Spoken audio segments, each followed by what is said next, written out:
Welcome to TBC News. Our main story today. The government has announced plans to feed kittens into meat grinders. It's a controversial move. Yes, that's right. The government claims that there are just too many young cats, and they believe... Sorry, I have to interrupt you there. I've got some breaking news. A TBC sports presenter has tweeted that this is the kind of thing that might happen in a horror film. Really?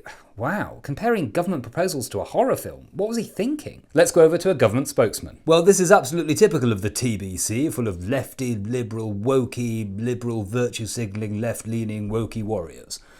Besides, the only horror film I've ever seen is The Exorcist, and there are no kittens in that. So you think he was wrong to tweet that? Yes, and he's way out of line on public opinion on this, because the public voted very clearly to feed kittens into meat grinders. To be fair, it was quite a close vote to adopt a new approach to dealing with animals in general. We know what they meant. So do you think that this presenter should get a red card? Yes, or a black eye. What? I don't really understand sport, apart from shooting. Let's talk to the opposition now. What do you think about what this presenter tweeted?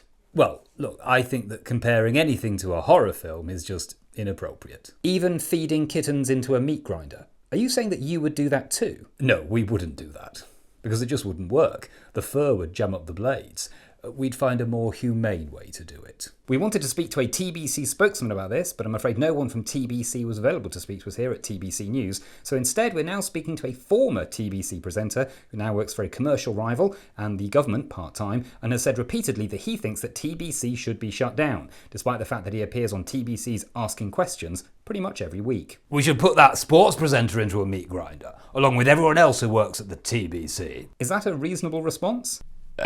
You make a strong case. Now, we were going to go to sports at this point, but the only sports story today is why did a sports presenter have an opinion? Yes, that's right, the world of sport has really been knocked off its axis. We may as well cancel the FA Cup. I mean, what's the point anymore? Next up, much more on this story. So I'm afraid we won't have time to discuss further government plans to bludgeon puppies with a bat or give a supportive newspaper editor a peerage.